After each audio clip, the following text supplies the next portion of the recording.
persepsi narasumber kita yang pertama dari Pengadilan Negeri Gianyar, juga yang selanjutnya ada dari Lembaga Bantuan Hukum Suara Advokat Indonesia.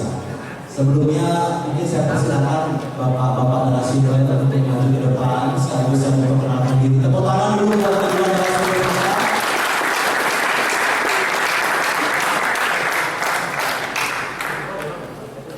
Oh, aman. Sorry. Nice.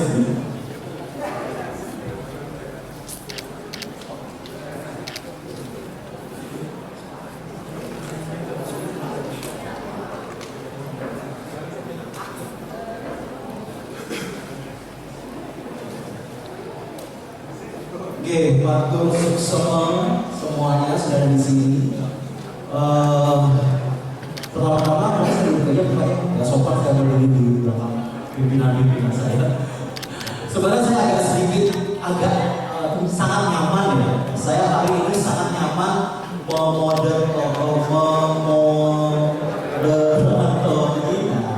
sengaja begitu ya.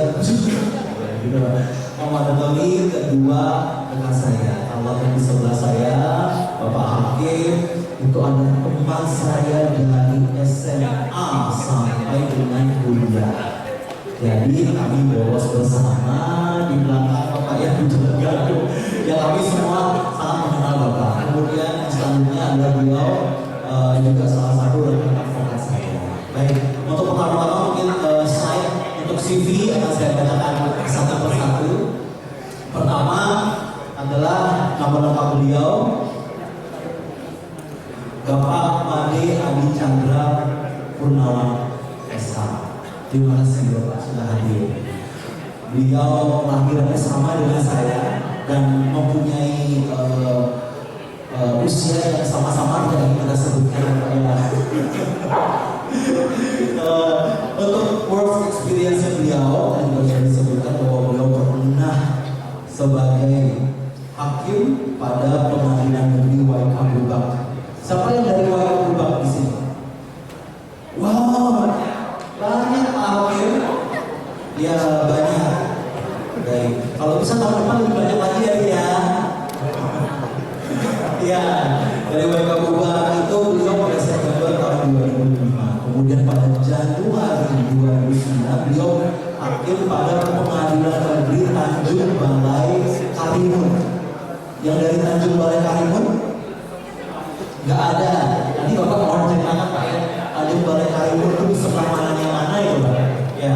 Kemudian beliau di Oktober 2012 hakim pada Pengadilan Negeri Gianyar. Oh sempat ke Bandung juga Bapak ya. Kemudian di layar kita bisa lihat ya beliau pada Pengadilan Negeri Singaraja pada tahun 2016. Yang dari Singaraja angkat tangan. Iya. Kemudian Januari 2019 wakil ketua pada Pengadilan Negeri Waikam Lubak lagi balik. Kemudian November 2019 ketua pada Pengadilan Negeri Waikam Lubak. Kemudian 2021 ketua lagi pada Pengadilan Negeri Tanah Bogor. Dan pada Januari 2024 beliau wakil ketua pada Pengadilan Negeri Gianyar. Dan kita doakan beliau ini pada di tahun yang tepat menjadi ketua Pengadilan Negeri Denpasar.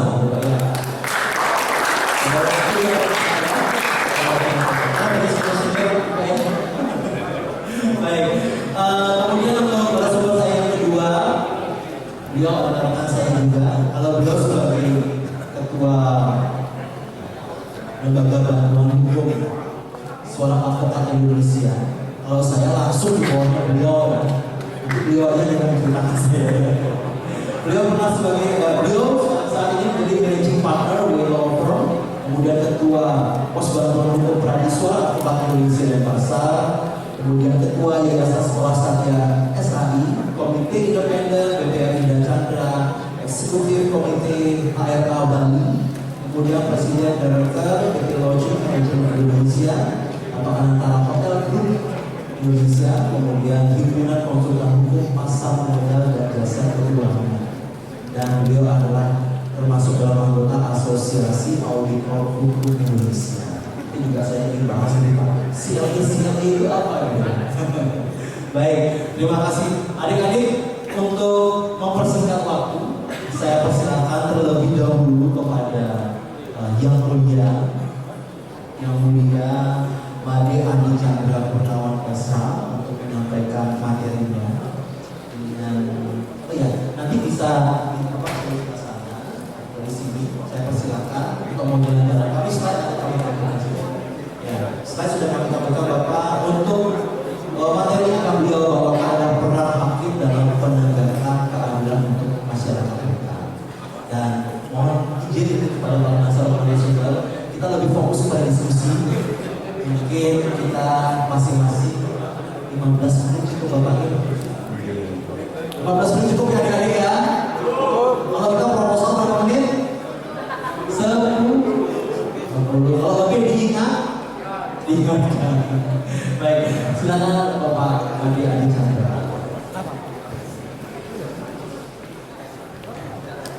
Baik.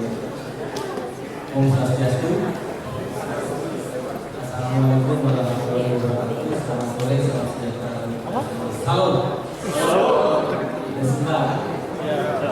Baik, jadi saya berdiri ya, karena dari tadi saya duduk juga. Jadi adik-adik semuanya, jadi saya ingin menyampaikan beberapa. Yang pertama, saya berdiri di sini juga sebagai mahasiswa ya, rekan-rekan ya.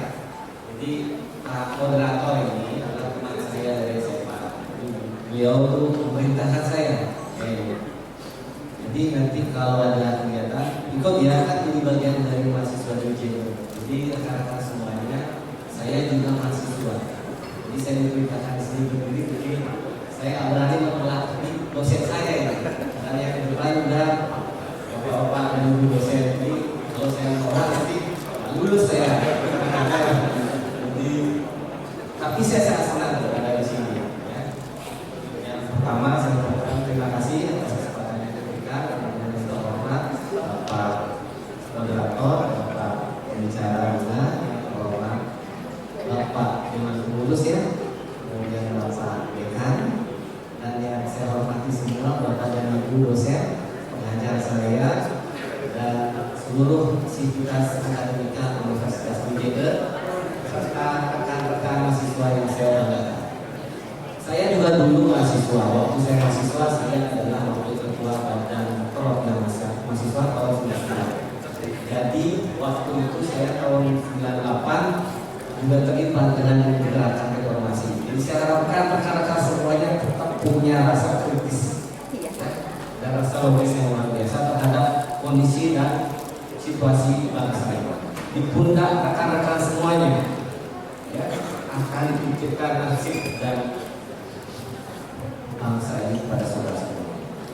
Baik, jadi kalau kita berbicara tentang masyarakat rentan, ada yang tahu pengertian rentan? Ada yang mahasiswa? Jadi begini, adik-adik, saya akan berbicara tentang bagaimana peranan hakim dalam menghadapi atau dalam mewujudkan keadilan bagi masyarakat rentan. Saya akan memulai dari Pak Bayu cerita tentang waktu saya di Waikabula dan di Tanjung Balai Karimun. Tanjung Balai Karimun adalah pulau terluar dari Indonesia. Posisinya ada di Batam dan Tanjung Pinang. Lebih dekat dengan Malaysia dan lebih dekat dengan Singapura. Jadi kalau kita di sana tahun itu saya tahun 2010. Saya dari Waikabula pindah tahun 2005 sampai 2009. Saya pindah ke Tanjung Balai Karimun, harus terbang dari Bali ke Jakarta Batam. Dari Batam saya harus bergerak lagi lewat laut selama 2 jam. Nah, 2 jam dari sana baru kita nyampe di Tanjung Balai Karimun. Rekan-rekan tahu tidak bahwa Tanjung Balai Karimun adalah pulau yang sangat kecil, dan di sana adalah kita berkumpul dengan dari lain ya. Jadi lebih condong ke Malaysia dan Singapura. Jadi banyak orang lain kita, warga Indonesia kita yang kawin-kawin dengan orang Malaysia dan orang Singapura. Jadi di sanalah saya mengenal bagaimana karakter Melayu ya, kemudian orang Malaysia dan orang Singapura. Di sana kita tidak menggunakan rupiah, adik-adik, menggunakan ringgit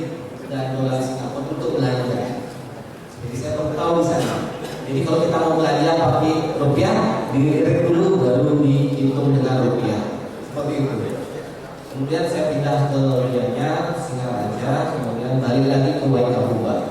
Waikabuba 2005 dengan 2019. Nah, yang dari Sumba ada Waikabuba? Sumba Barat? Ada? Yang dari Loli? Yang dari Mejewa? Yang dari Kodi? Aku dia ada? Kodi bagi itu, Kodi Balakan? Kodi bagi itu? Nah, Kodi bagi itu susah air Bapak-Bapak. Benar ya? Nah, benar.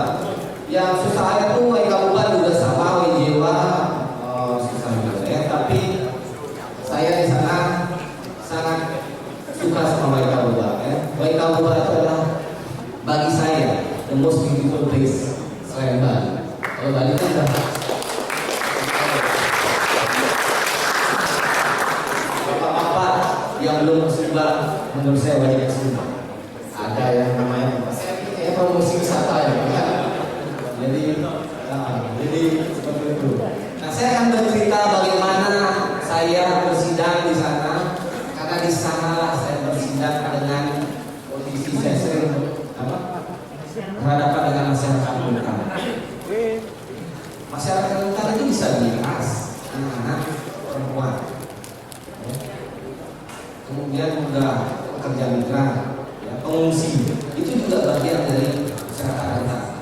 Nah, saya akan bercerita bagaimana saya menyidangkan perkara. Saya akan kasih contoh sama adik-adik mereka semuanya dalam perspektif adik-adik. Ya. Nanti kalau ada yang bisa menjawab, langsung jawab. Kalau pelakunya adalah pelaku disabilitas, dikategorikan sebagai masyarakat rentan, nanti dia bisa melakukan tindakan pencabulan. Bukan Agus Guntur, masyarakat rentan,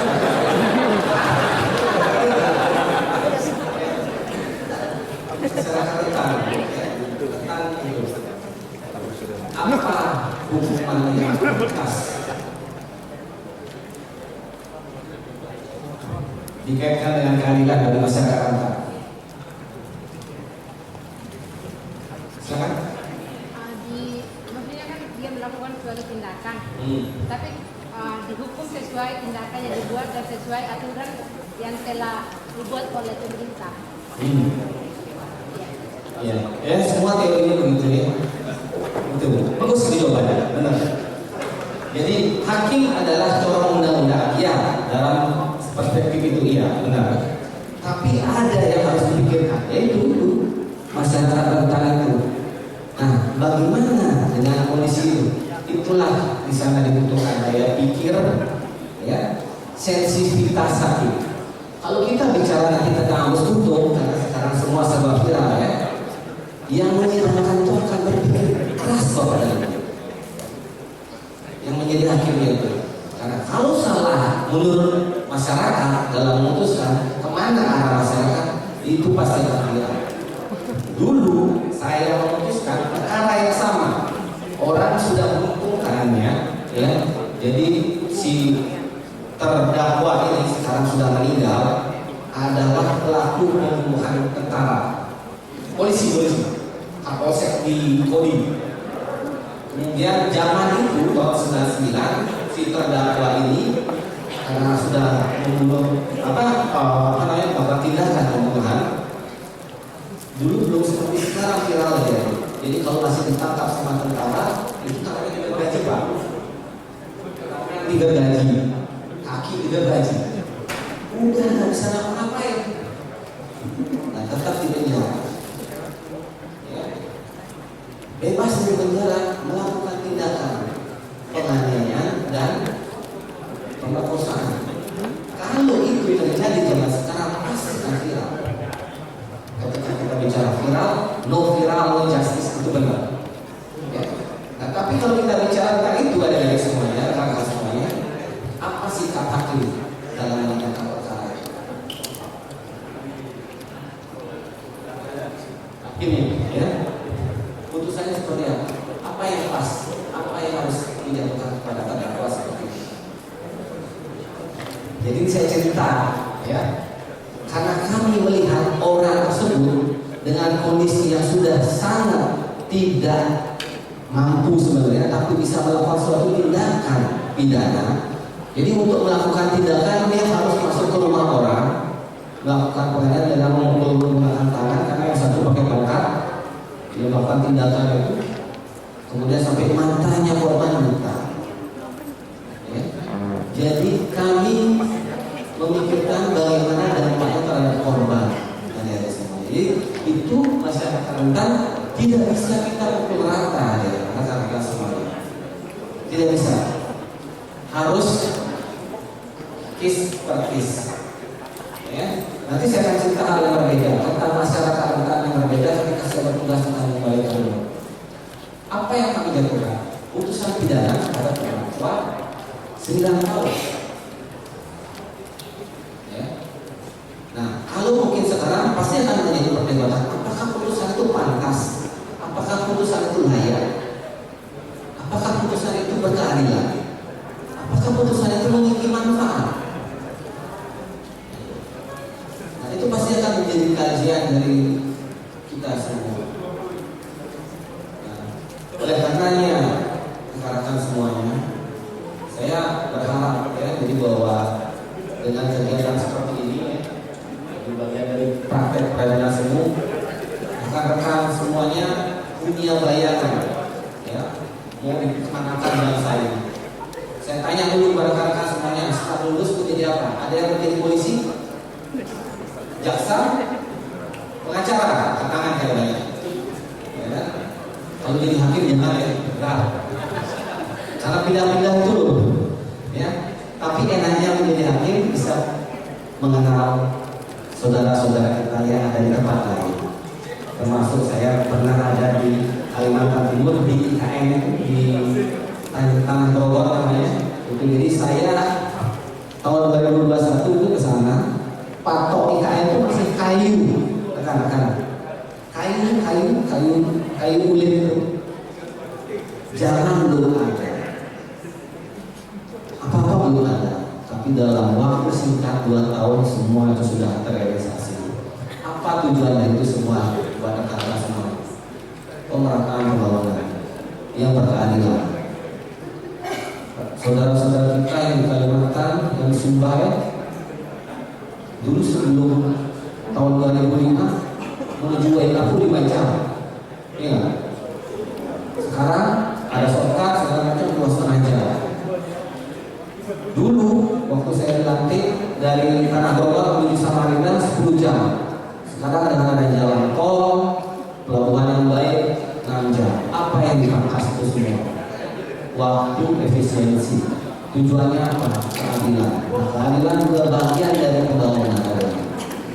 Ya. Pembangunan dan keadilan juga salah satu bagian yang dikatakan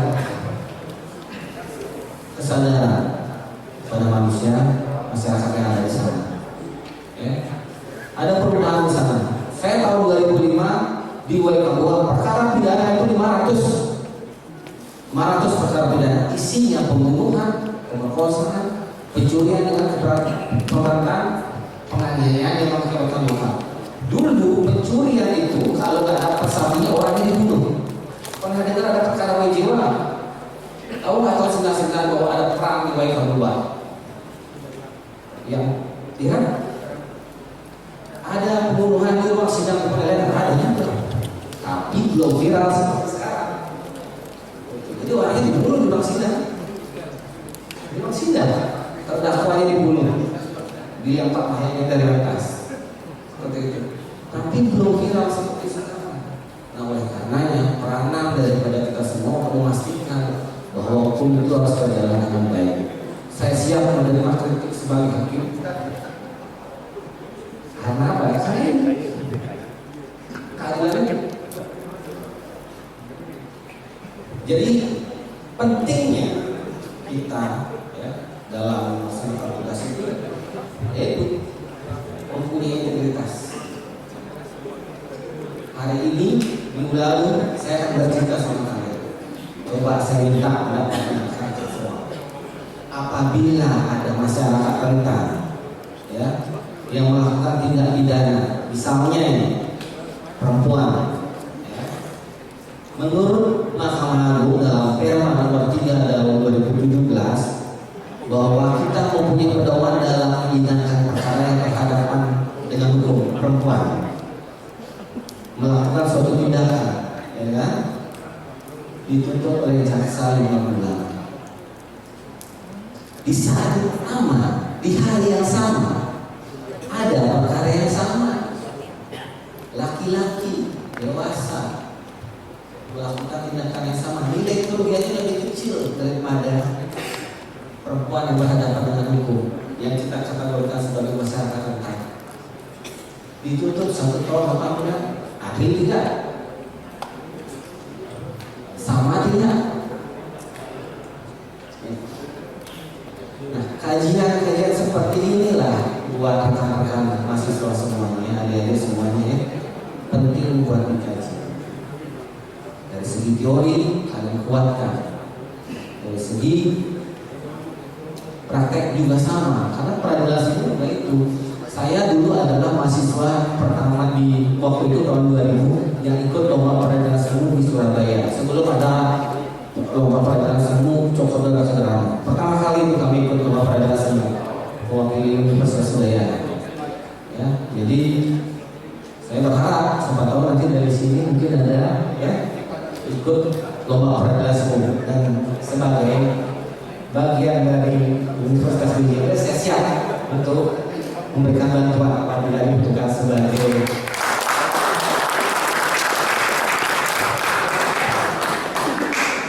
jadi begitu ya rekan-rekan semuanya. Ini saya cerita lagi tentang masyarakat rentan dalam menghadapi terhadap putusan hakim.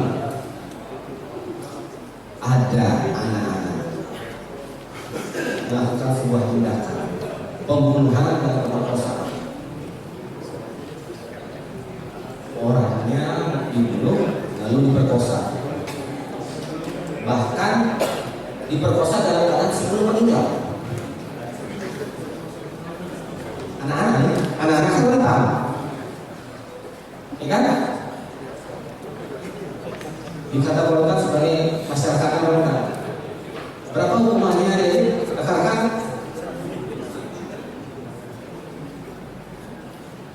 Ada yang tahu? Maksimal hukuman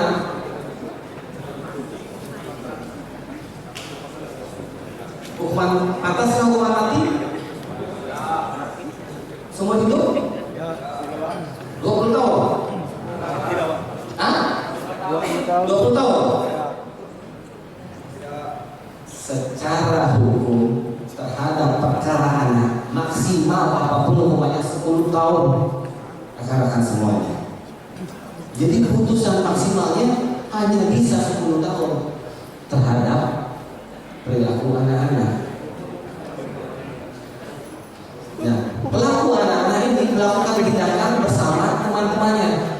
Dikategorikan anak-anak, badannya besar, umurnya 17 tahun, tapi pakai tato segala macam. Nah, kondisi seperti itu apa yang terjadi? Rekan-rekan semuanya. Rekan-rekannya kami putus hukuman mati, tapi untuk anak 10 tahun. Adil tidak? 17 tahun ketika dua. Nah, pertanyaan-pertanyaan itulah yang harus menjadi kajian dari kita semua. Ya. Kalau berbicara perkara, hakim dalam memutuskan sebuah perkara, semua perkara itu penting. Yang membedakan hanya satu, menarik perhatian apa tidak. Hari ini saya memutuskan perkara pencurian, ada yang kita proses 5 tahun, 5 bulan, 6 bulan kemudian karena korbannya memaafkan, barang buktinya kembali, ya kan? Dilakukan karena apa? Karena kebutuhan ekonomi. Nah, kami begitu. Ada yang kami putus 1,5 tahun karena apa? Dia residivis, ya, dan dilakukan lebih dari sekali, korbannya dan barang bukti tidak kembali. Seperti itu. Jadi masyarakat rentan itu ketika kita berhadapan dengan pengadilan, ada orang yang mungkin masih skeptis bahwa pengadilan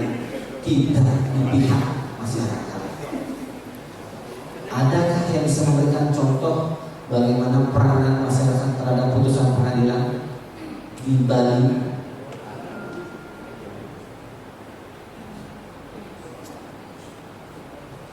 Yang masukinan pernah dengar? Oh iya. Landa, perkara Landa, ya. Perkara Landa itu diputus bebas. Padahal ya, secara hukum terbukti perbuatannya. Tapi karena viral, desakan masyarakat, dan ada istilah amicus curiae, ya, sahabat pengadilan yang memberikan surat kepada pengadilan yang itu akan saya gunakan jadi bahan tesis Bapak. Jadi amicus curiae itu meminta bahan tesisnya mudah-mudahan dibantu ya Bapak Ibu. Jadi seperti Itu adalah contoh bahwa dalam praktek hukum apabila ada kekosongan hukum norma itu yang ada masuk ya. Padahal sahabat pengadilan atau amicus curiae tidak dikenal dalam sistem hukum Indonesia. Baru ada ketika putusan MK, baru ada ketika pada putusan Sambo, ya. Ada putusan MK terhadap perkara 90 tentang batas usia itu. Nanti kalau masuk politik saya nggak boleh ya. Seperti itu. Sekarang maksudnya ada juga yang di amicus curiae sahabat pengadilan. Nah, itu akan menjadi sebuah catatan bagi kita, ya, bagaimana sebuah terobosan untuk mengisi kekosongan hukum. Di pundak-pundak beliaulah para dosen inilah yang akan mengembangkan dan memberikan saran kepada pemerintah tentunya terhadap kekosongan ini terkait dengan penerapannya dalam hukum acara pidana. Karena pembuktian tidak mengenal adanya itu. Ya, sudah sedikit ya, cukup ya. Demikian ya, saya terima kasih. Jadi kalau ini akan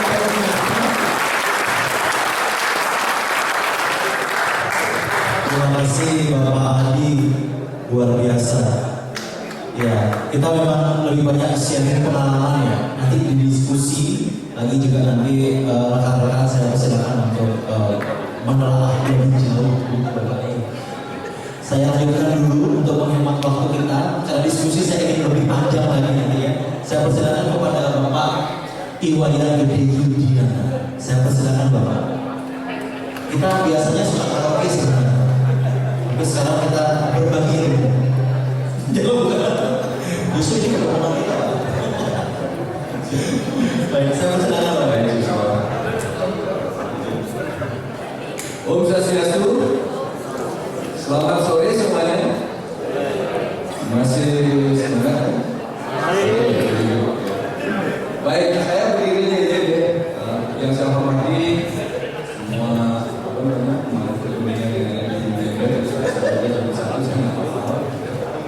kemudian juga tentu saja kesehatan dan utamanya kepada teman-teman mahasiswa ya yang ada di yang baju biru kan masuk kan? Ibu semua mahasiswa ya. Oke. Ini penting ya saya sampaikan di sini karena apa? Karena nanti ada mahasiswa harus ada tujuannya sama gitu ya. Saya ingin survei dikit ya. Adakah yang mau jadi lawyer? Katakan aja. Ternyata banyak ya. Seorang dari sini ada yang mau jadi lawyer? Ada. Oke, bagus ya. Lumayan banyak. Hakim? Ada. Ada juga.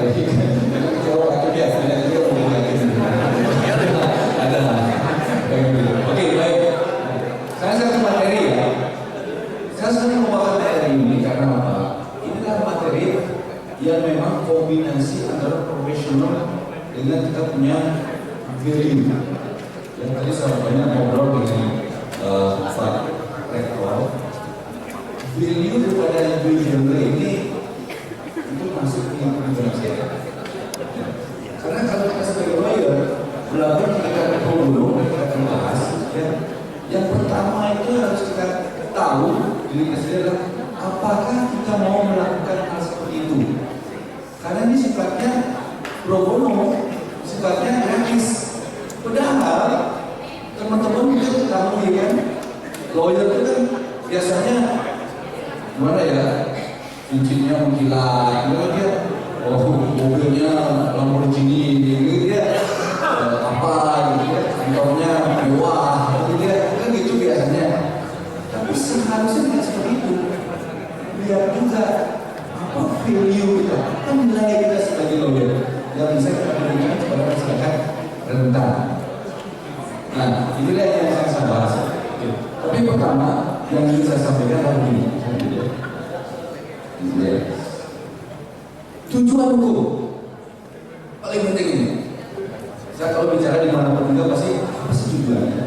Karena teori yang saya anut adalah ya, itu saya belajar dari bukunya Stephen Covey yang judulnya Seven Habits of Highly People. Ya, kita harus mulai kalau melangkah itu dengan apa tujuannya? Kita mulai dari sana. Ya kan? Kalau kita tidak ada tujuan, gampang kita. Termasuk di hukum, apa tujuan hukum itu? Ya kan ini teori ini ya. Ada 3. Tadi Pak Hakim sudah menyampaikan. Yang pertama pasti tujuannya mencapai keadilan. Cuma kalau kita ngomong keadilan, karena kan filosofi. Filosofi itu apa? Semakin ditanya, semakin menimbulkan pertanyaan baru. Ya kan? Keadilan, kesejahteraan, kebahagiaan itu semuanya karena filosofi semua. Benar gitu ya? Itu yang saya dengar pada saat S2 ya. Ya, rencana mau dari S3 juga, tapi tunggu dulu. Ya, karena ini berat mau S3.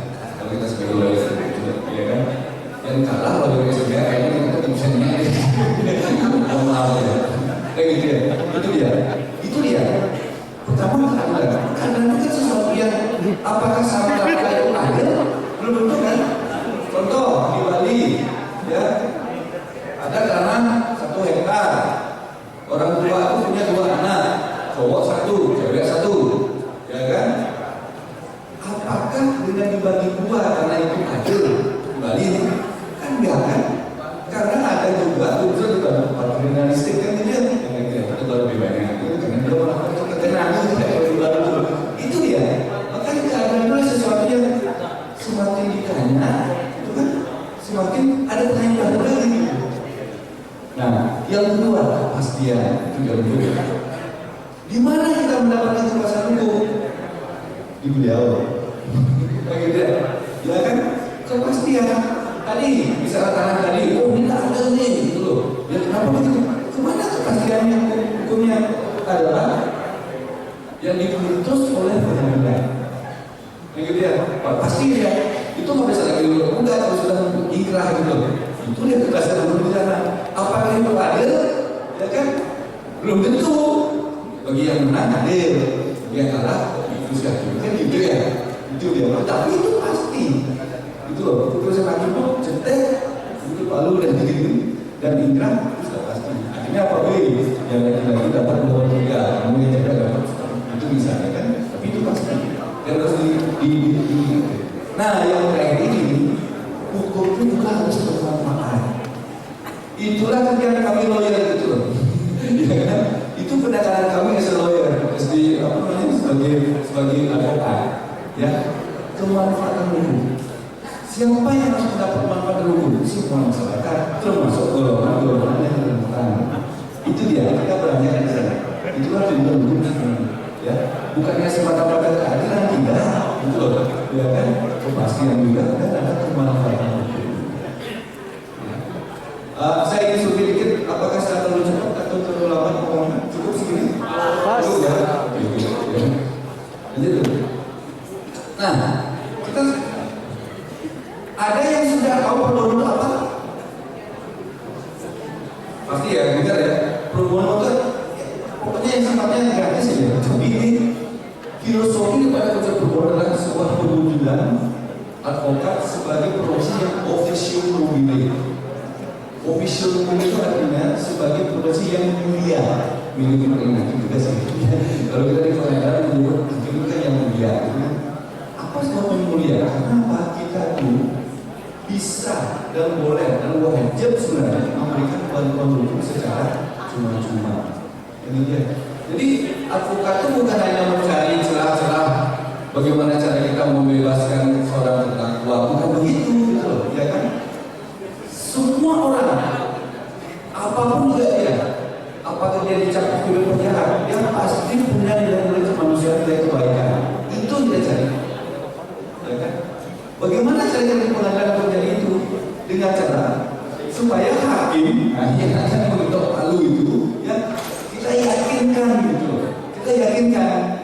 berusaha kita yakinkan sesuai dengan hukum yang berlaku dan yang lain sebagainya.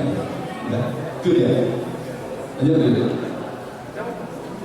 Nah, kalau kita sekarang saya bicara di university di fakultas itu, saya harus tampilkan juga dasar hukumnya. Ini karena gini, kalau kita sebagai orang hukum, praktis hukum, kalau kita ngomong kita berdasar hukum itu kan jadi bagusin. Jadi kalau kita ngomong ada dasarnya, nah itu bisa dicatat begini dia menilai dasar daripada bantuan hukum secara cuma-cuma ada dasar hukumnya. Ya, lanjut dulu. Banyak juga yang saya amati tidak bisa membedakan antara pro bono dan pro deo. Kayak gitu ya. Kadang-kadang ini campur aduk gitu. Ini pro gini. Ingat ya, kalau pro bono itu simpelnya begini. Pro bono adalah ya itu satu kegiatan yang dilakukan oleh advokat secara cuma-cuma, tidak membutuhkan biaya. Yang dia itu dan kita kasih contoh-contohnya ya. Sedangkan kalau pro deo itulah proses pengadilan ya, di mana biaya itu ditanggung oleh negara. Contoh, kalau misalnya terdakwa dengan ancaman hukuman lebih dari 5 tahun, maksudnya kan harus wajib didampingi oleh penasihat hukum. Karena dia tidak mampu dan tidak punya hukum, ya supaya tidak batal dari hukum. Keputusan pengadilan pada akhir itu wajib didampingi oleh pengacara. Dipanggillah teman-teman pengacara, didampingin ya. Meskipun hanya dulu aja nggak apa-apa, gitu. Yang penting ada di sana. Tapi selalu bagus untuk orang muda ya, ada akhirnya, gitu. Oke, itu bedanya ya. Ini bagus ini, Prodeo sangat bagus gitu. Itu negara yang itu. Pernah dengar hotel Prodeo? Nah, ada yang mau ke sana? Gratis loh. Kalau ada bisa usulkan ya. Tidak bagus. Jadi itu dia hotel apa salah satu hotel Prodeo? Karena apa? Itu tempat tidur, tempat tinggal itu gratis, makannya juga gratis, ada proses olahraga. Cuma untuk bagi mereka yang diputus ya melakukan kejahatan gitu. Kalau ada yang mau nanti saya usulin. Tapi saya nggak ada yang mau. Ayo gitu ya. Nah, manfaat perempuan jelas sekali ya. Nah, ini untuk ini ya. Tadi yang bercerita jadi advokat ya. Apakah dengan kita memberikan bantuan perempuan itu tidak ada manfaat untuk kita? Ada manfaatnya. Banyak. Saya sangat bermanfaat. Yang pertama adalah tentu itu merupakan salah pendidikan terhadap bagi advokat yang baru-baru terutama ya. Karena apa? Kami ya di organisasi ya. Karena saya ketua PBH dan terus jadi sekjen kami. Kami bisa panggil siapapun juga lawyer itu untuk mendampingi kita. Pernah suatu saat ya ada case yang melibatkan lawan hewan sebagainya. Kemudian kita masukkan disuruh ke Polda Bali, ya. Itu teman kita itu, bro, siapkan 50 pengacara. Siap? 50 pengacara kita datangkan. Yang nomor 1 bukan Yudi, bukan Yudi bagus, bukan gitu loh. Yang nomor 1 yang namanya paling senior.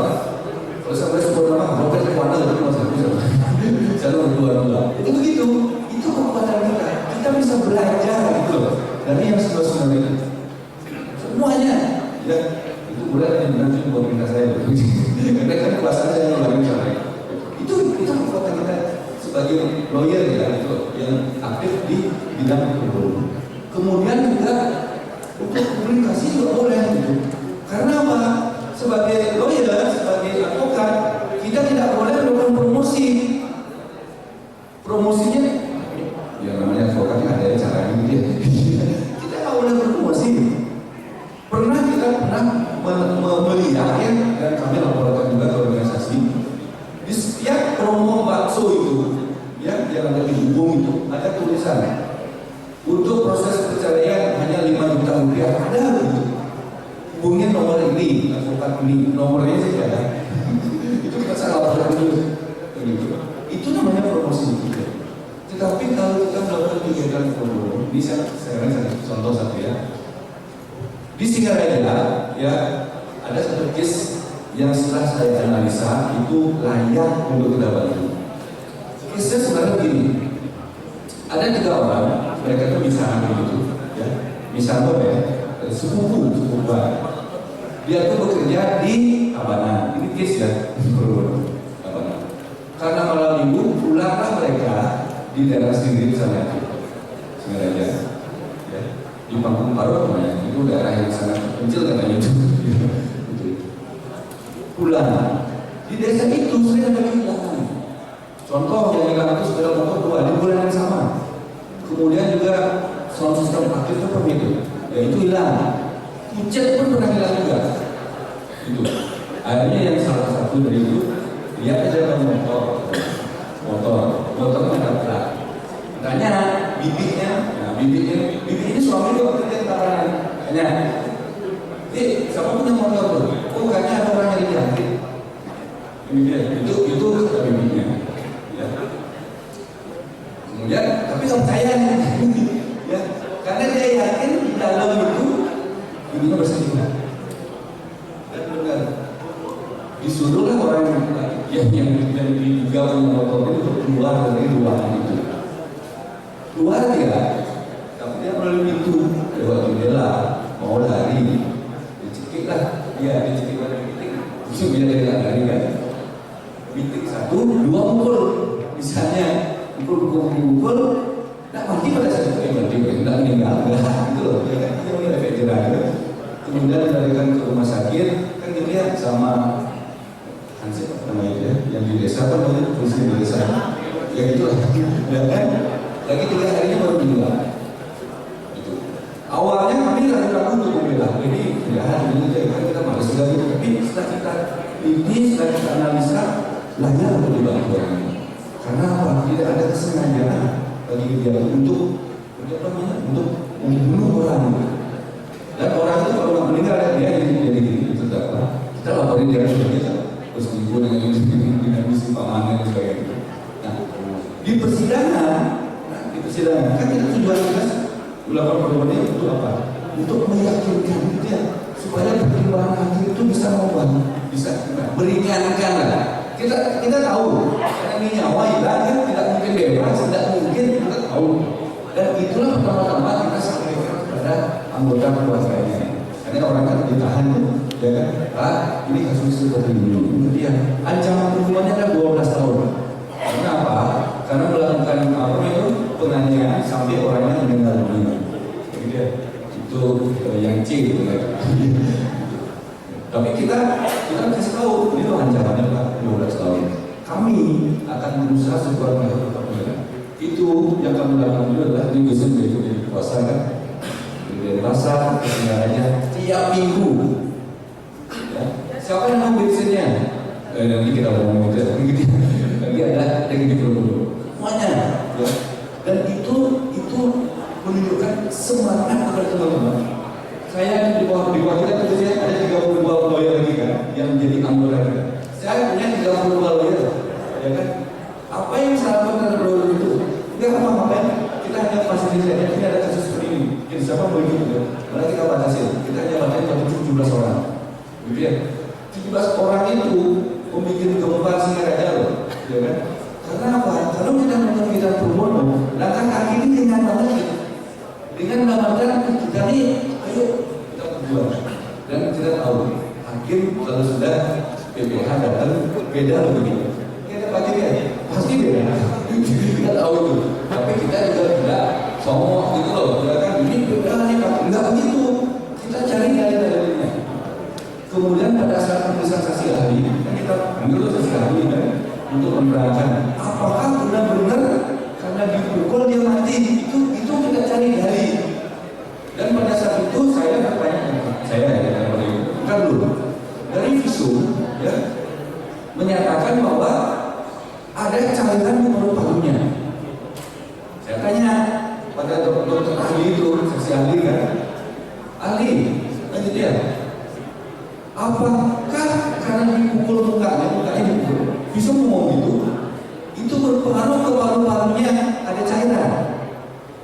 tidak, saya langsung yes. Nah itu kalau pada kutip dengan hakim itu meyakinkan. Artinya apa? Matinya itu mungkin saja dari bawaan, karena kena pukul dikit, kemudian mati dia kan gitu. Itu kan kita bisa bilang kan setiap orang apakah dia sebagai penjahat atau penjahat pasti ada dari kebaikan. Itu pertama. Yang kedua juga kita tadi ya persidangan saksi. Kan yang paling penting saksi sebenarnya kan. Yang lain-lain itu kan hanya serang menyerah gini gitu. Pada saat saksi kelihatan di sana. Kalau yang ini bisa kayak itu bisa ngomong dan sebagainya. Ngomong dan di sana. Dan itu. Yang kedua tidak tadi apakah ada unsur kesengajaan? Dan itu kita bisa berikan tidak sengaja, ya. Dan cara kita gini, sekian dulu dengan ininya itu dengan terdakwanya di ruang juri di situ, mending gitu kan? Oh, dan kita gali lagi di saksi-saksi itu, kita tanya, ini loh 3 orang ini, ya, yang Anda kenal. Apakah mereka tuh kurang berkelahi di desanya? Enggak, Pak. Dia konon. Itu ya. Semuanya ini pertimbangan hakim. Gitu. Kita juga gali lagi. Ini orang ini mampu nggak dia? Enggak, Pak. Dia kan dia terus yang menyebut saya. Gitu. Jadi kebaikan itu kita gali. Itu. Ya. Itulah yang dilakukan oleh pengacara.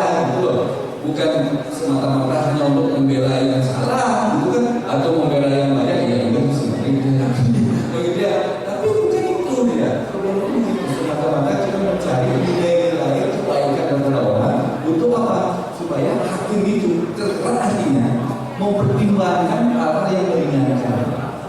Kan gitu ya, itu ya. Nah, singkat cerita akhirnya dia kena ya 6 tahun. Masa tahanan. Terus saya yakin sekali setelah 2 tahun kita bisa mengomongkan itu ini dia untuk revisi dan sebagainya. Dan orang yang kita dapat dari pengalaman itu adalah keluarga itu nonton semuanya kan namanya di desa itu para desa datang semuanya sekarang pergi dulu masih dan lain sebagainya. Dan pada saat itu apalagi karena kita tahu dia tidak ada juga yang membuat baju untuk anak, karena salah satu itu punya anak keempat lahir pada saat di persidangan. Jadi itulah keibaan itu yang menyebabkan sekarang belum kita dengan kebaikan. Jadi namanya juga ya kali lagi sama itu. Boleh tepuk tangan? Oke, itu dia komunikasi kita dengan seperti itu. Apa yang terjadi sekarang ya? Sekarang kalau ada kisah pemuda di sana, mungkin di saya nanti. Karena dia tahu tentang seperti itu. Oke, lanjut. Nah, jenis-jenis permohonan ya. Apakah permohonan hanya di persidangan? Tidak juga, ya kan? Kami waktu ini pernah melakukan satu ini, terus ada yang permohonan juga konsultasi. Apakah orang yang miskin? Tidak. Tapi masalahnya begini. Masalahnya adalah bagi saya ya. Undang-undang kita ini salah mempersempit ruang untuk permohonan. Dia yang udah ngomong undang-undang ini ngomongnya begini. Kalau saya udah kan boleh menyalahkan undang-undang, tapi menyalahkan ini karena boleh. Jangan bercanda. Undang-undang ngomongnya begini. Permohonan dilakukan bagi yang kurang mampu, tidak mampu, kan bagi miskin ya. Nah, ada kasusnya yang kami tanganin. Datanglah ibu-ibu. Ini dia ibu-ibu dipukul sama suaminya. Ini dia dipukul, ditendang, disuruh juga, ya kan? Suaminya pejabat, ini dia kita. Saya yakin sekali dia tidak akan mendapat surat keterangan miskin, yakin saya. Karena apa? Di desanya dia itu termasuk kaya, gitu. Dia kan? Ya Pak, dia juga begitu biasa. Tetapi apakah ibu ini mampu? Tidak, karena suaminya kerja. Betul. Nah, ini kan kita sekarang tanyakan langsung ke apa namanya ke Kanwil Kumham. Ini kalau gini gimana? Dan itu diterima.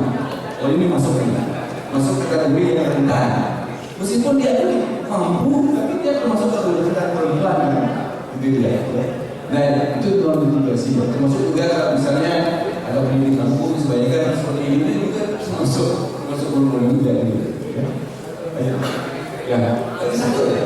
Nah, ini alurnya seperti ini silakan baca aja. Nanti kita diskusikan. Ini dan juga dia 3 apa gitu.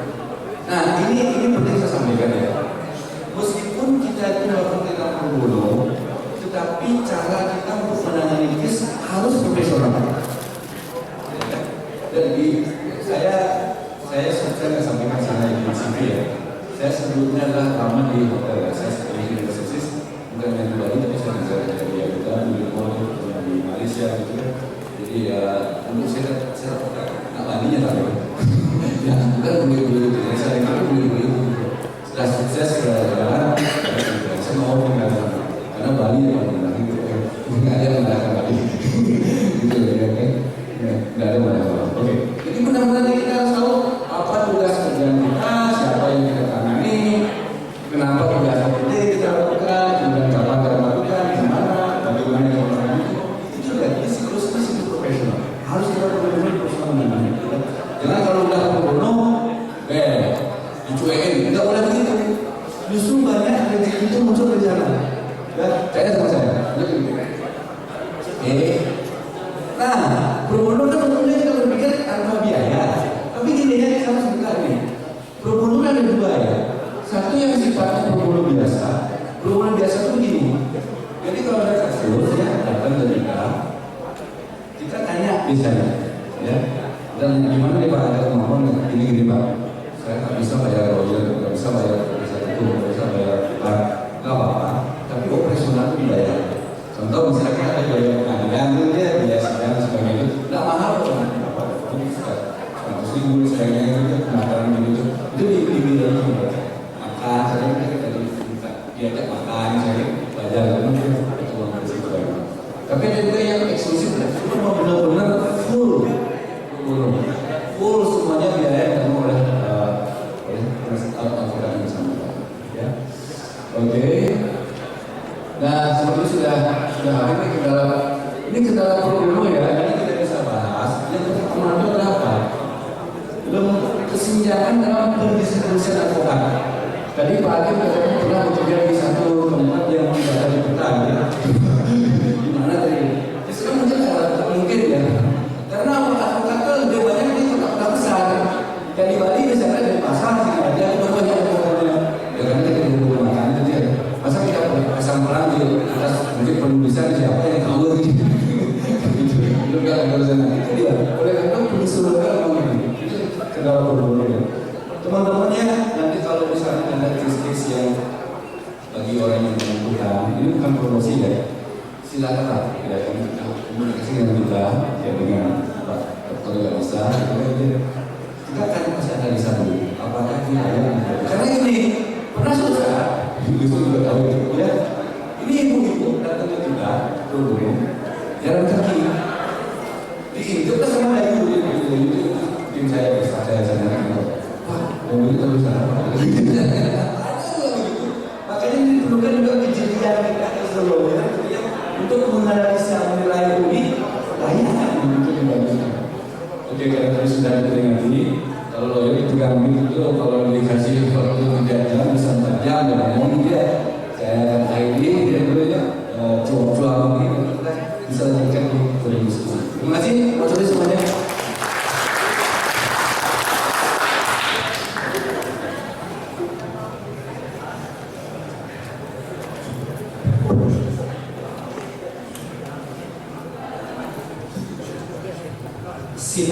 Scene-nya jelek sekali ya. Lagi berdiri terus gini baik, terima kasih sekali Pak Hakim dan juga Bapak Ketua PBHSAI sudah banyak memberikan kalau saya lebih ke pengalaman ya lebih ke pengalaman karena kalau tadi yang kita bahas mungkin teori-teori mungkin kita bisa dapatkan di perkuliahan ya, tapi sebagai praktisi ini yang sangat-sangat sulit kita dapatkan sebagai pengalaman beliau untuk menambah teori yang sudah kita dapatkan di kampus. Baik, adik-adik, saya persilakan apabila ada yang ingin ditanyakan kepada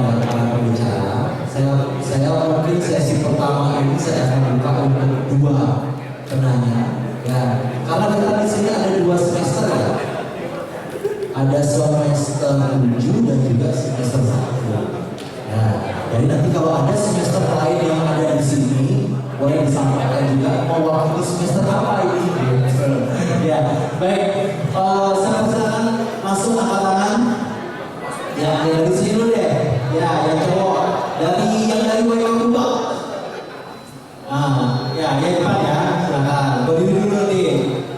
Kemudian dari sana semester 7. Ya, yang paling belakang. Baik. Saya persilakan dulu. Kita langsung keluar nanya. Nanti langsung menjawab pertanyaan. Silakan sebutkan nama. Ya, sebutkan nama, asal dari mana, kemudian pertanyaannya kepada narasumber siapa dipersilakan. Baik, terima kasih atas kesempatan yang diberikan kepada saya. Perkenalkan, nama lengkap saya Hidayat Susanto. Saya perwakilan dari semester 1 Fakultas Hukum. Tidak mengumur dengan rasa hormat, saya juga mengucapkan terima kasih kepada kedua narasumber kita yang telah memberikan kita pengetahuan yang luar biasa. Terima kasih Pak. Di sini saya mau memberikan pertanyaan kepada narasumber yang pertama. Kalau kita petik, kita amati dari pengalamannya narasumber ini, ya luar biasa Pak. Ya, menjelajahi Indonesia ini. Kalau kita kembali ke topik juga, itu ada masyarakat rentan Pak ya. Kalau tidak salah itu pengertiannya itu masyarakat yang memiliki keterbatasan. Kalau kita lihat sekarang Pak, atau kalau kita perhatikan sekarang ini terkait masalah-masalah yang ada sekarang di Indonesia ini, ada satu dua orang mengucapkan ini Pak, ini pengalaman saya Pak, di saya punya tempat tinggal di kos-kosannya saya. Pas lagi panas-panasnya kasus, mungkin teman-teman tahu juga ada 300 T berapa ya? Itu lagi panas-panas kasus itu, korupsi 300 triliun yang didenda 6,5 tahun kalau tidak salah. Ada masyarakat yang berpendapat ini Pak, ngapain kita nonton? Palingan nanti yang punya uang nanti dia yang menang, begitu. Dia yang mempunyai kekuasaan, dia yang menang. Nah, mendengar perkataan itu Pak, saya merasa sedih, saya merasa kesal. Saya berpikir begini, dengan dia memberikan pendapat seperti itu, bagaimana kami teman-teman hukum ini yang sedang berusaha, yang sedang belajar? Saya berpikir juga di situ, kalau dia memberikan pendapat ini, otomatis hukum kedepannya ini bisa diperjualbelikan gitu Pak. Baru hukum ke depan ini, siapa yang memiliki kekuasaan, walaupun dia salah, dia akan dianggap benar. Mengapa terjadi hal seperti ini? Terima kasih. Terima kasih Bapak. Sudah cukup jelas ya Pak? Cukup jelas. Selanjutnya kepada penanya yang selanjutnya. Berdiri nih biar gampang dibawa mic. Berdiri. Nah, ya.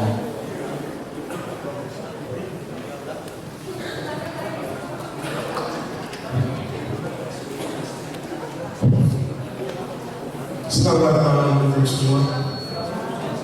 Untuk hormat kedua narasumber, terima kasih untuk sharing ilmu dan berbagi pengalaman untuk kami semua yang hadir di sini. Perkenalkan, saya Petrus Antonius dari semester 7. Seperti pertanyaan pertama tadi, kalau berbicara tentang keadilan itu rasa-rasanya bosan. Bukan hanya di forum resmi seperti ini, tetapi sekarang di warung-warung kopi, di pangkalan-pangkalan ojek, obrolannya itu sudah tentang keadilan Pak. Saking jengkelnya, saking frustrasinya tentang keadilan kita di Indonesia ini. Saya masuk pada pertanyaan Pak terkait dengan tema dan materi hari ini. Pertanyaan saya langsung kepada dua narasumber.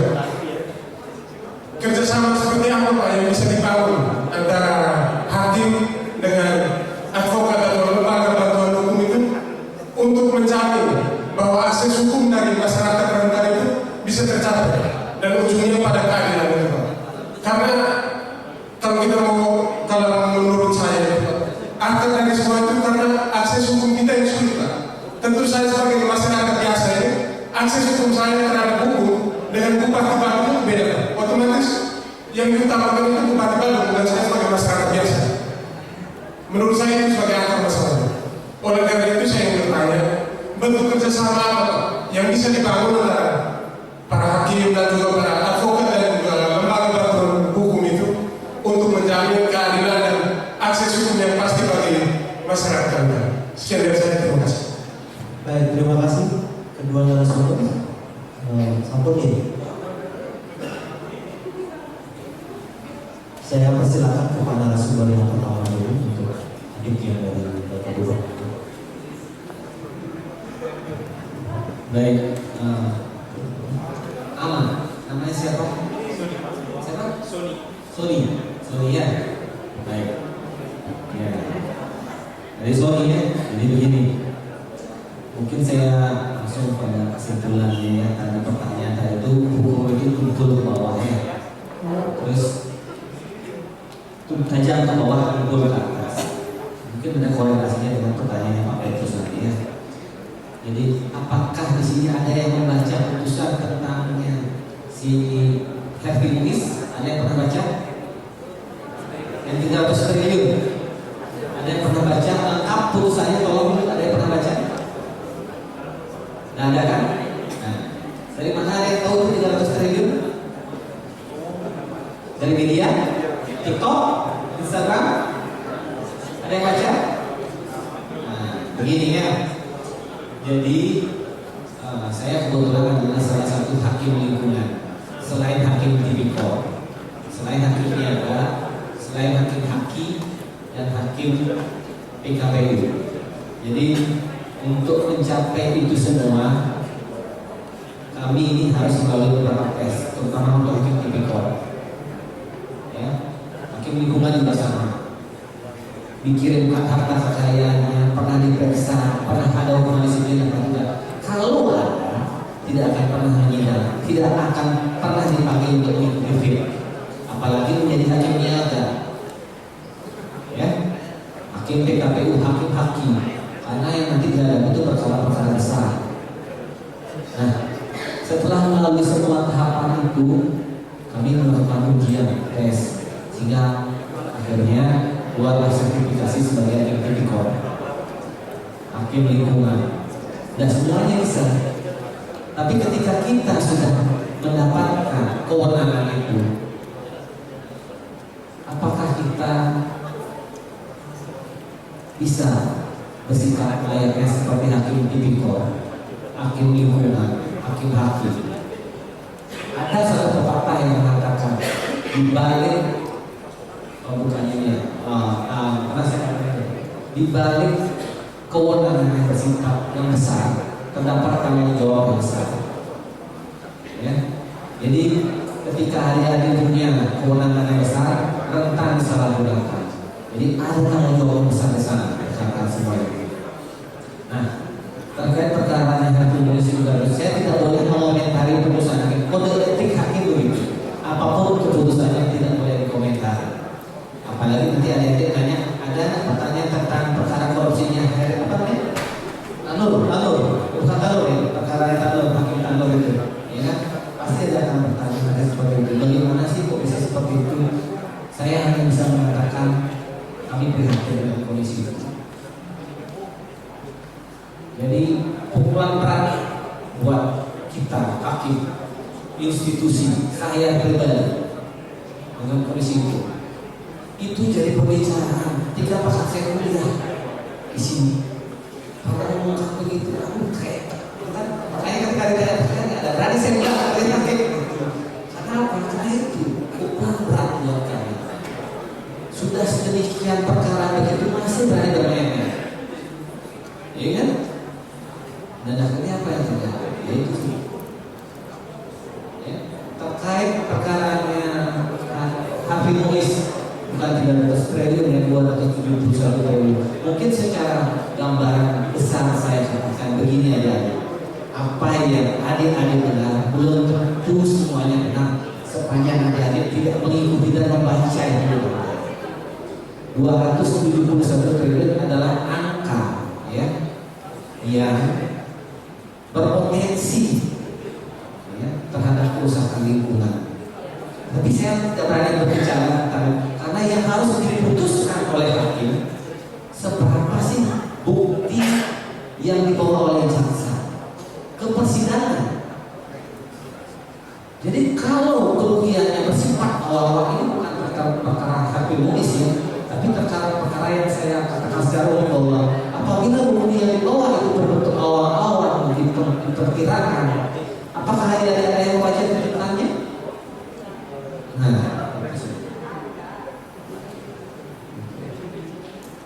yang jadi pertanyaan adalah ketika tuntutannya 12 tahun menjadi 6,5 tahun.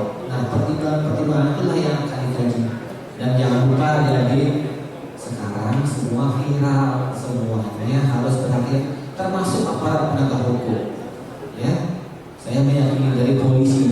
Nah, sebelah kanan ini kelihatan nih Pak polisi ini, karena dekat posisinya kan, ya, pasti kan Pak polisi kan. Salah satu kelebihan menjadi hakim itu bisa lihat Pak polisi ini, kelihatan. Jadi seperti itu, termasuk juga hal seperti ini. Nah, saya ingin mengatakan begini kepada adik soninya, bahwa hukum ya berlaku pada masyarakat kecil itu berlaku sangat tajam pada orang-orang yang memiliki kewenangan besar mendapatkan privilege. Ya, saya mau tanya dulu deh, adakah pernah adik-adik mendengar perkara masyarakat kecil yang diputus sedemikian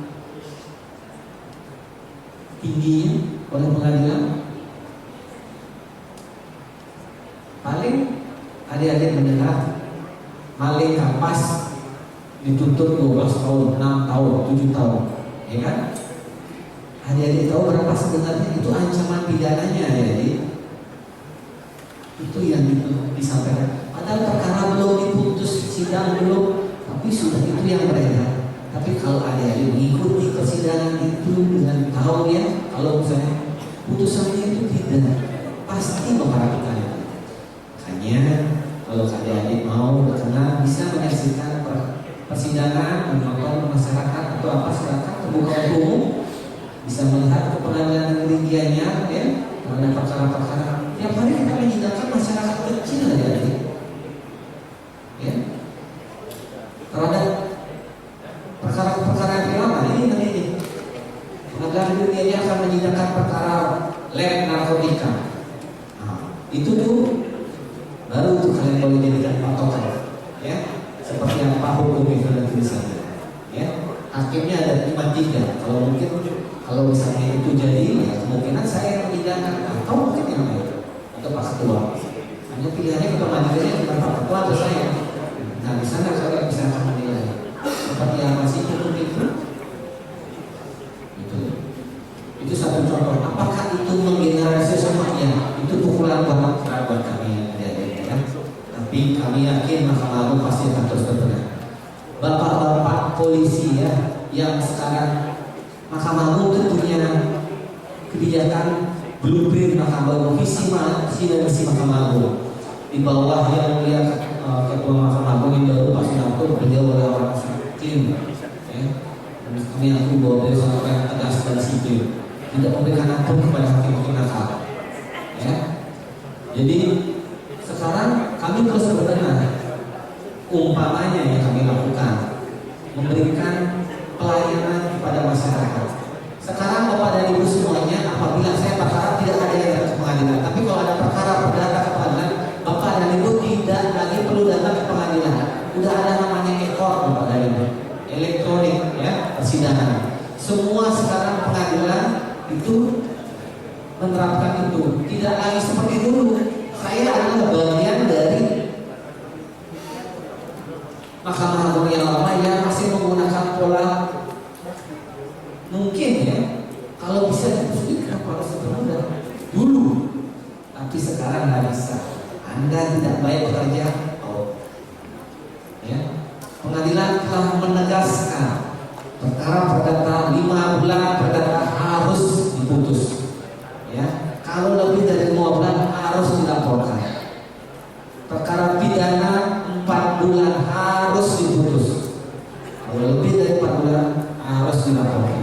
disertai dengan bukti-bukti apa bisa terlambat. Sekarang persidangan biayanya adik-adik kalau permohonan ganti nama dulu ya tidak bisa diprediksi. Sekarang jelas bayarnya di mana langsung, ya kan? Putusannya one day minggu selesai putus langsung dapat. Kalau ada lebih dari itu silahkan jadi pertanyaan. Ya, itu salah satu bentuk upaya dari Mahkamah Agung. Apakah dilihat oleh masyarakat kami tidak perlu dengan itu, tapi kami berusaha untuk melakukan yang terbaik. Boleh ditanyakan kepada Pak Lawyer. Yang hanya satu persidangannya itu lama. Jadi kalau misalnya masyarakat datang pagi, belum tentu datangnya pagi. Karena apa? Perkaranya banyak. Iya kan? Yang dapat giliran pertama belum tentu bisa dapat surat. Itu yang menjadi sampai kendala sampai sekarang di Mahkamah Agung dan peradilan di tingkat bawahnya. Saya sebagai wakil ketua pengadilan yang tiap hari berpatroli untuk memastikan bahwa persidangan itu berjalan dengan baik dan lancar, tidak ada hambatan. Kalau masyarakat datang seperti apa? Pasti, apalagi terkait dengan masalah masyarakat rentan. Mahkamah Agung telah membuat peraturan Perma nomor 1 tahun 2014 yaitu pelayanan kepada masyarakat tidak mampu. Ada 3 ya, prodeo, pembebasan biaya perkara, persidangan di luar pengadilan. Itu adalah upaya-upaya Mahkamah Agung dalam memberikan pelayanan kepada masyarakat rentan. Ya, demikian ya Pak Ade Sonia. Kemudian Pak Petrus, benar ya? Baik. Jadi apa sih bentuk kerjasama antara hakim dan advokat dalam apa tadi untuk terkait masyarakat rentan? Jadi begini, Mahkamah Agung telah membuat sebuah aturan yaitu Perma nomor 1 tahun 2014. Yaitu tadi, pos baku, pos pelayanan hukum sendiri itu pembebasan biaya perkara atau prodeo sama sidang di luar pengadilan. Jadi terhadap masyarakat rentan yang menghadapi masalah hukum di pengadilan, ya, yang ancaman di atas 5 tahun akan ditunjuk dan didampingi oleh kuasa hukum yang ada dan berkantor di pengadilan. Semuanya ada. Kalau tidak ada tidak mungkin, pasti ada karena anggaran sudah disiapkan oleh negara. Jadi pengacara ada sekarang di kantor pengadilan untuk memberikan bantuan konsultasi gratis. Bapak-bapak kan tidak pernah berurusan secara umum, makanya tidak perlu datang ke pengadilan, ya kan? Jadi saya berharap juga tidak ada yang datang ke pengadilan untuk menyelesaikan masalah. Saya berharap semuanya baik-baik saja. Tapi kalau ada, kami siap memberikan bantuan pelayanan hukum yang namanya pos baku ada di pengadilan. Ya, silakan berkonsultasi gratis, tidak dipungut biaya. Karena pengacara yang ada di sana dan bertugas di sana adalah pengacara yang sudah dibayar oleh negara. Baru minggu lalu kami penanganan anak itu berlangsung setiap tahun Bapak dan Ibu semuanya. Ya, terutama misalnya untuk yang di saya nih ya, benar saya karena lama di dua banyak masyarakat yang datang ke sana. Ya, kalau di Gianyar juga sama. Kalau di Bali orang konsultasi biasanya nih masalah cerai berkaitan. Tingkat cerai di Gianyar sangat tinggi, 400 perkara perdata, 300 isinya cerai. Di Denpasar 1.500, seperti itu. Ya, jadi dari sekian itu banyak yang berkonsultasi secara hukum kepada pengadilan. Nah, itu adalah salah satu bentuk upaya, ya, kerjasama antara hakim dan advokat dalam menangani perkara terhadap masyarakat rentan.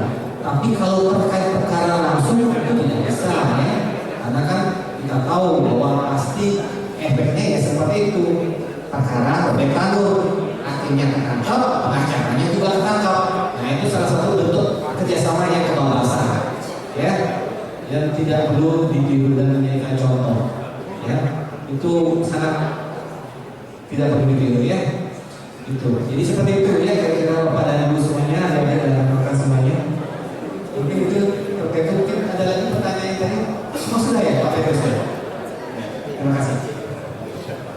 Baik. Baik, saya seharusnya nggak perlu jawab lagi sangat lengkap. Tapi gini ya, ini untuk ini ya, untuk mahasiswa dan juga kita yang bersinggung dengan. Waktu saya memutuskan untuk terjun di bidang hukum menjadi pengacara, ada satu hal yang harus saya ubah ini pribadi, yaitu tentang assumption, berasumsi. Karena hukum itu, tadi kan sudah lupa dijelaskan ya, jangan kita berasumsi dulu gitu. Tadi Pak Hakim sudah katakan bahwa apakah Anda pernah baca putusan HPMUI itu? Kan belum ada yang ini kan. Kalau kami baca, gitu. Kami cara membacanya beda. Kami cara membacanya dari belakang ke depan, gitu ya. Putusannya apa, pertimbangannya apa, itu lawyer. Itu ini saya sering pada teman-teman yang lawyer, ya kan? Memang di sana tidak bisa jaksa membuktikan bahwa kerugian negara yang real itu 300 triliun, nggak bisa. Karena sebenarnya cuma 12 kan, sudah nggak bisa. Nah, tapi rupanya di masyarakat ini kan lo jasa viral kan gitu ya. Yang viral itu kan yang benar kan. Kalau yang lulus mana saya bilang, ya gitu. Contoh misalnya, kalau kami di lawyer ya, melihatnya adalah ada apa namanya mempengaruhi pengadilan, ya kan? Apa namanya itu? Dia itu waktu kesulitan.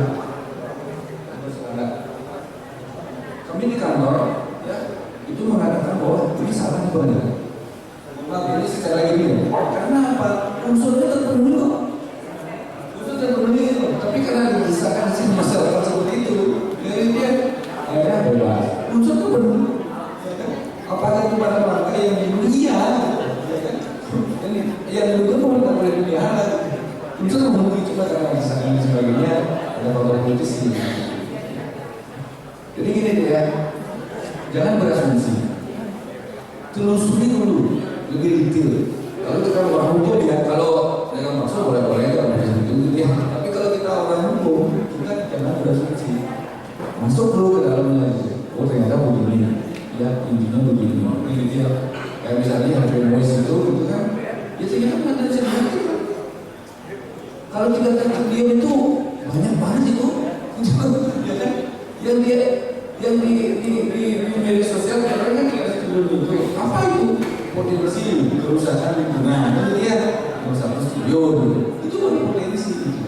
Ya kan tidak harus disebutkan begini itu dia karena intinya adalah ini kita sebagai orang hukum kita jangan berasumsi tapi kita masuk ke substansinya itu penting ya.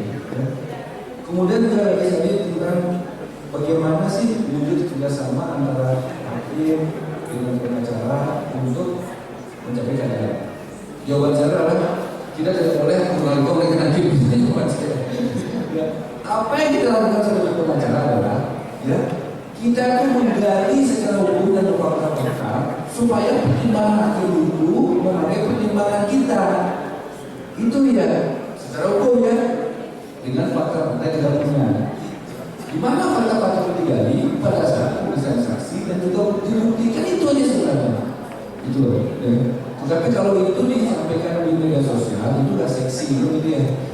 Ya kan? Yang seksi itu adalah, wah ini adalah landak, orang yang makan landak di Jawa tuh ada kena hukuman apa ini kalau ini haram, ini kok bisa gimana? Hukumnya gitu, gitu loh. Kita mau di depan orang hukum ya gitu loh. Ya kan? Kalau saya ngomongnya dengan cap ya salah saya.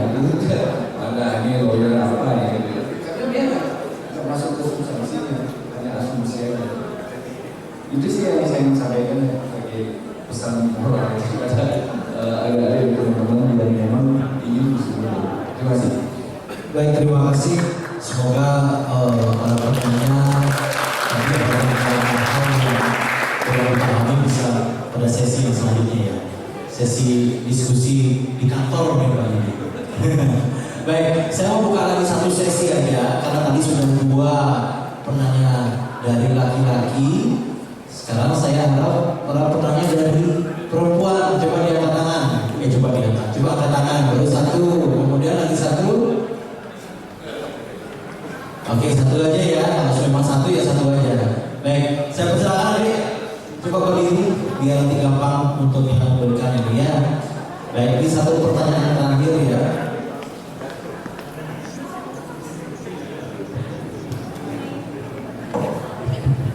Terima kasih atas kesempatan dan waktunya. Saya langsung ke pertanyaan. Pertanyaannya, kenapa hukum di Indonesia belum adil hanya dikarenakan adanya slogan hukum dan keadilan diperjualbelikan? Karena menurut saya hukum tidak adil bagi masyarakat kecil atau rentan. Sekian pertanyaannya. Jadi tertuju pada dua narasumber ya. Maaf ya Bu, sesuai perjanjian tadi satu dia nggak angkat tangan soalnya. Ya, maka bercanda di belakang ya. Ya deh ya, terima kasih ya. Baik, mana ya? Dari baik kamu Mbak, sudah barat. Baik, mana? Kenapa hukum belum adil?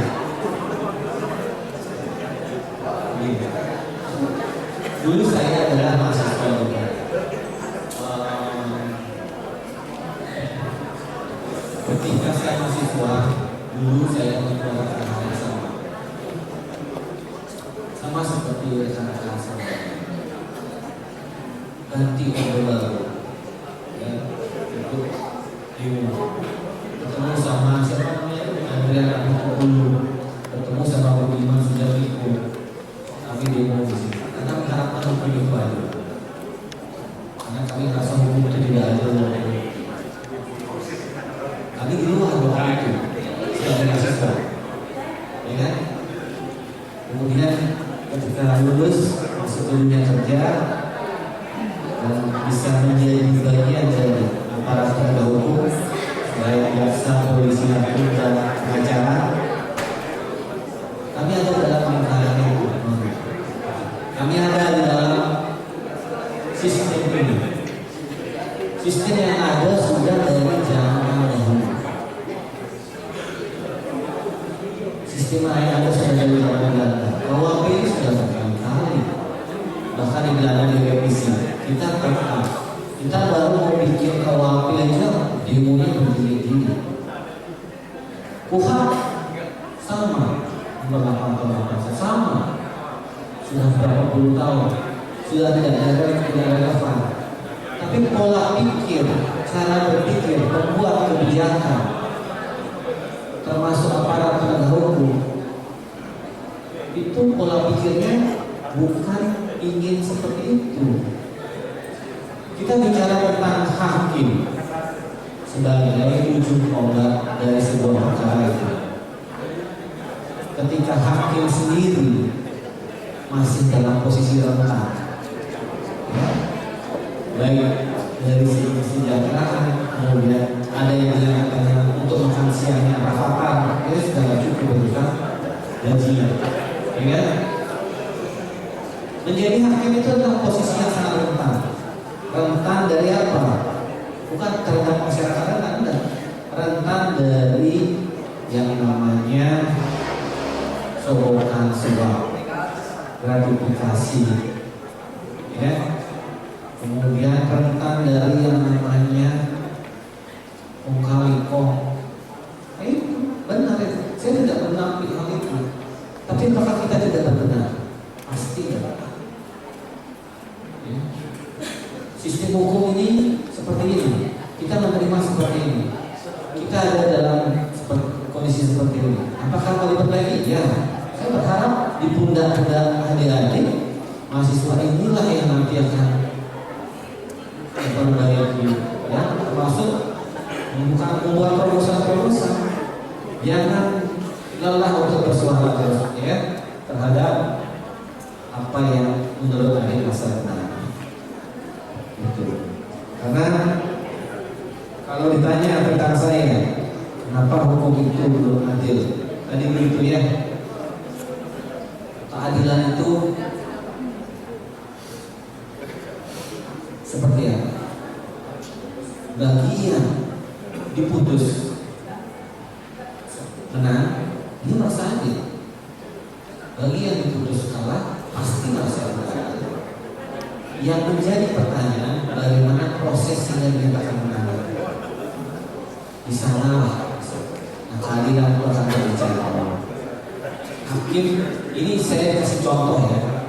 Ini saya berikan contoh.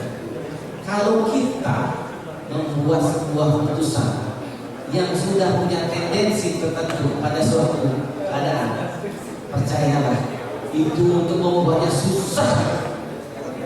Mengarang sebuah fakta itu susah. Sehingga apa akhirnya jadi putusannya menjadi acak adul. Hakim yang dinilai adalah putusannya. Hakim yang bagus adalah memiliki kualitas putusan yang bagus dan keyakinan yang bagus. Tapi kalau hakim yang bagus tapi tidak memiliki integritas, pasti akan susah membuat. Tidak gampang untuk mengarang sebuah fakta yang sudah sedemikian terang benderang seperti cahaya. Tidak gampang. Ya. Jadi kalau ditanya seperti itu, ya mungkin kami akan terus berbenah dengan kondisi ini. Tapi percayalah bahwa keadilan itu memang harus ditegakkan. Ya. Tapi keadilan itu tentu berbeda. Saya meyakini sepanjang saya tidak punya tendensi apapun terhadap suatu perkara, apapun yang saya putuskan saya akan bisa benar-benar tenang. Itu. Saya tidak akan terpengaruh dengan apa yang ada di media sosial. Tidak akan pernah terpengaruh dengan apa yang terjadi di luar. Sepanjang apa yang saya yakini dalam putusan saya yaitu akhir-akhir hebat demi keadilan berdasarkan hukum Indonesia. Itu saya yakini. Ya sudah. Pasti kita akan hidup tenang. Ya, itu. Saya di Sumba 3 tahun dan 3 tahun. Ya, nggak pernah saya takut kemana-mana. Padahal di Sumba itu ada kebiasaan Bapak dan Ibu kemana-mana bawa parang. Benar tidak? Benar. Ya.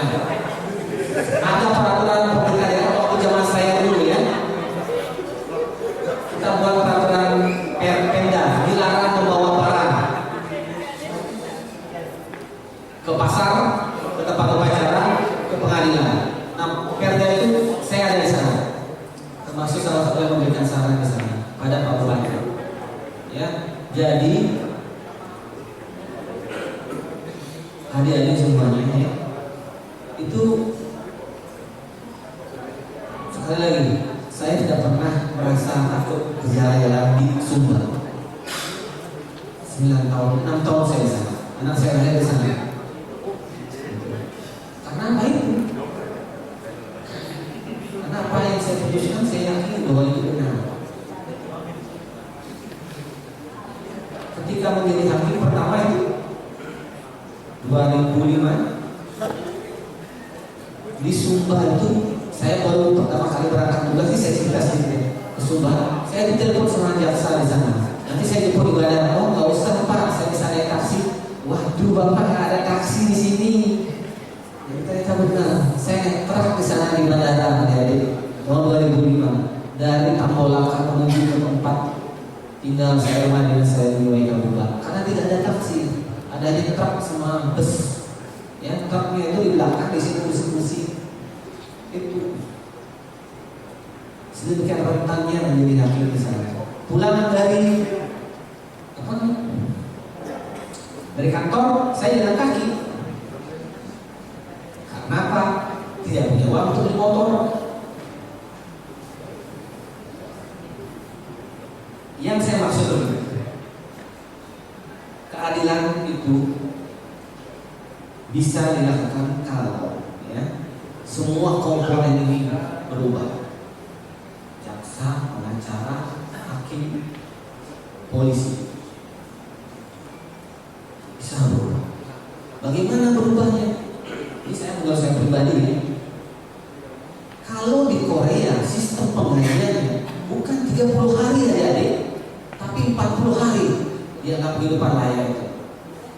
30 hari adalah waktu kita hidup. 40 hari, 10 hari itu adalah cadangan kalau terjadi sesuatu. Tapi di Indonesia tidak. 30 hari dihitung 22 hari aja, 22 hari itulah uang makan kita. Yang 8 hari tidak termasuk. Adik-adik punya anak 3, itu Meskipun cuma 2 ditanggung oleh negara, yang 1 tidak ditanggung. Kalau punya 4 nggak bisa. Gitu. Coba tanya. Gitu. Seperti itu. Jadi seperti itulah. Apakah ini menjadi dasar kita untuk mengatakan bahwa kami seperti ini? Enggak. Tapi kami mengatakan bahwa kami siap untuk berbenah. Ya, Mahkamah Agung dalam hal ini selalu melakukan pembenahan, baik terutama ke dalam, ya, untuk memperbaiki kualitas putusan hakim, memperbaiki sistem yang ada, termasuk hakim-hakim yang ada. Kalau untuk instansi lain kami tidak bisa berkomentar, ya. Demikian ya, adik-adik ya. Jadi kurang lebihnya saya ucapkan terima kasih. Baik, terima kasih. Jadi sudah sangat hikmat saya karena apa yang disampaikan itu benar-benar dari hakim tadi. Tapi gini ya, dari pertanyaan yang muncul ini, saya senang justru gitu loh.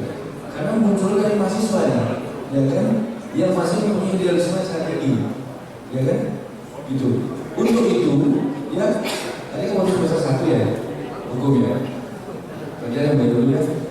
Karena kalau nanti kalau ada praktek seperti kami ini, ada 2 hal yang harus Anda kuasai, ya, supaya sukses. Yang pertama adalah Anda harus punya kompetensi. Yang kedua, Anda harus punya dasi. Gitu ya. Nah sekarang untuk mendapatkan kompetensi, karena belajar, pakailah semua idealisme yang Anda punya. Termasuk dengan kritisi aja.